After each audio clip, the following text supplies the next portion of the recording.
నా ప్రాణ ప్రియుడైన యేసయ్య నామములో మీ అందరికీ శుభవందనాలు తెలియజేస్తున్నాను. ప్రియ దేవుని బిడ్డలారా, పరిశుద్ధ గ్రంథము నుండి 139వ కీర్తన 16వ వచనాన్ని చదువుకుందాం. నేను పిండమునై ఉండగా నీ కన్నులు నన్ను చూచెను. నియమింపబడిన దినములలో ఒకటైనా కాకమునిపే నా దినములన్నీ నీ గ్రంథములో లిఖితములాయెను.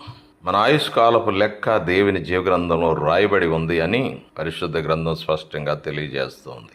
అపోస్తల కార్యములు 23 అధ్యాయము 12 నుండి 25 వచనం వరకు మనం చూస్తే, క్రైస్తవుడిగా మారిన పౌలు మీద యూదులు, ముఖ్యంగా వారిలోని సద్దూకయులు అనే తెగవారు పగబట్టి ఎలాగైనా సరే అతన్ని చంపే వరకు పచ్చి నీళ్లు కూడా ముట్టకూడదని శపథం చేశారు.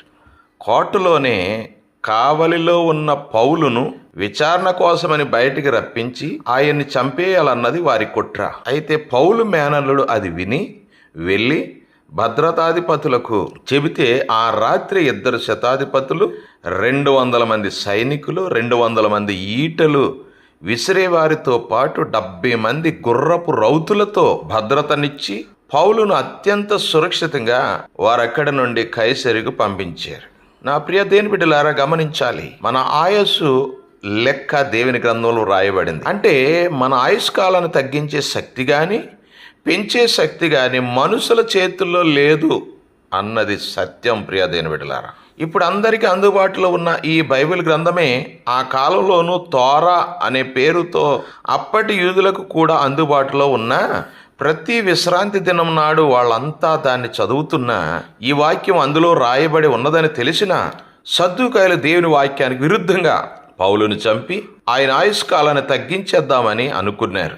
వాళ్ళు పౌలును చంపడానికి కుట్ర అయితే చేశారు, కానీ మానవుని ఆయుష్కాలాన్ని తన వశములో పెట్టుకున్న దేవుని సాన్నిధ్యం అనుదినం పౌలుకు తోడుగా ఉన్నదని వాళ్ళు మర్చిపోయారు. ఆ కారణం వల్లనే తమ కుట్ర సంగతి విని అధికారులకు చేరవేసే ఒక వ్యక్తిని పౌలు మేనల్లుడి రూపంలో దేవుడే అక్కడ ఏర్పాటు చేశాడని కూడా వాళ్లకు తెలియలేదు. అన్నిటికన్నా ముఖ్యంగా పౌలు ప్రాణాపాయకరమైన పరిస్థితిలో ఉన్నప్పుడు దేవుడే ఆయనతో అంతకు ముందు రాత్రి మాట్లాడి, ధైర్యంగా ఉండు, యెరూషలేములో లాగా నీవు రోమా పట్టణంలో కూడా నన్ను గూర్చి సాక్ష్యం ఇవ్వవలసి ఉంది అని యేసు ప్రభు వారు ముందే 23 అధ్యాయం 11వ వచనంలో ఆయన తెలియజేశారు. అంటే కనీసం 2.5 ఏళ్ల తరువాత రోమాకు వెళ్లే వరకు నీకు ఆయుష్కాలం ఉన్నదని దేవుడు ఆయన్ను హత్య చేయాలని కుట్ర పన్నుతున్న యూదుల మధ్య ఉన్నప్పుడే పౌలుకు దేవుడు తెలియజేశాడన్నమాట. దేవుడు ఈ భద్రతా వలయం విశ్వాసి చుట్టూ ఉన్నంత వరకు విశ్వాసిని ఈ లోకము కాని అతని శత్రువులు కాని మరే ఇతర ప్రమాదాలు కాని ఏమీ చేయలేవని దాని అర్థం. ప్రియ దేవుని బిడ్డలారా, మరణం తన కనుచూపు మేరలోనే ఉన్నట్టు కనిపిస్తున్నా అది విశ్వాసిని తాకడానికి దేవుని సెలవు కావాలి. హల్లెలూయా. దేవుడు తన కృప ద్వారా మనలను తన పరిరక్షణ వ్యవస్థను ఏర్పరిచి మనలను కాపాడుతూ ఉంటాడు. రోగాలు, బాధలు, ప్రమాదాలు, కుట్రలు, కుతంత్రాలు ఉప్పెనలా మీద పడుతున్నా మన ప్రాణం మీద మాత్రం వాటికి అధికారం లేదు. హల్లెలూయా.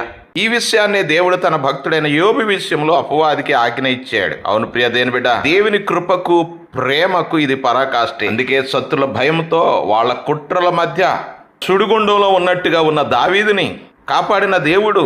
అందుకే దావీదు అంటున్నాడు, గాఢాంధకారపు లోయలో నేను సంచరించిన నేను ఏ అపాయానికి భయపడను, ఎందుకంటే నీ దుడ్డుకర్ర నీ దండము నన్ను ఆదరిస్తుంది అంటున్నాడు. చివరికి మరణం సంభవించినప్పుడు కూడా విశ్వాసికి దాంట్లో భయపడేది ఏమీ లేదు.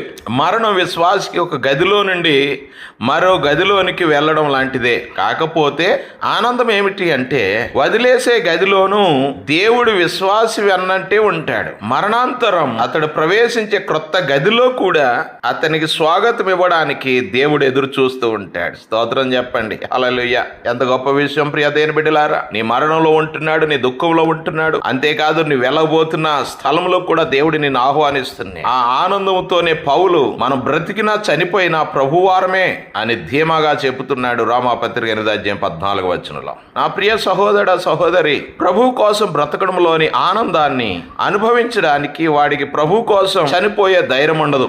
ఆ కారణం వల్లే జీవితంలో ఎంతో ధైర్యంగా బ్రతికిన వాళ్ళు కూడా మరణానికి భయపడుతూ ఉంటారు. ప్రభు కోసం జీవించడంలో అలాగనే మరణించడంలో కూడా విశ్వాసి నిర్భయుడు. హల్లెలూయా. అందువల్ల దేవుని గ్రంథంలో లెక్కించి రాయబడిన రోజులు పూర్తి కాక మునుపు విశ్వాసిని మరణం ఒడిలో వేయగల శక్తి ఏది ఈ లోకంలో లేనే లేదు. హల్లెలూయా. నా ప్రియ దేవుని బిడ్డలారా, ధైర్యంగా ముందుకు వెళ్దాం. దేవుని ఆజ్ఞ లేకుండా నీ తల వెంటి కూడా రావడానికి వీలు లేదు. నీ జీవాన్ని ఆయన కుమారుడైన క్రీస్తులో దాచి ఉంచాడని మర్చిపోవద్దు. ఏ విషయంలో ధైర్యపడిపోవద్దు, భయపడవద్దు. ధైర్యంగా ముందుకు వెళదాం. మన ఆయుస్సు దేవుని చేతులు ఉన్నదని గుర్తించిన వారమే దేని మీద ఆధారపడుతూ దేవునికి వందనాలు చెల్లిస్తున్నాం. బ్రతికినా చనిపోయినా దేవుని వారమని గుర్తించి ముందుకు సాగిపోదాం. అటువంటి జీవితాన్ని ప్రభు మనకు ప్రసాదింపచేయునుగాక. ఆమెన్.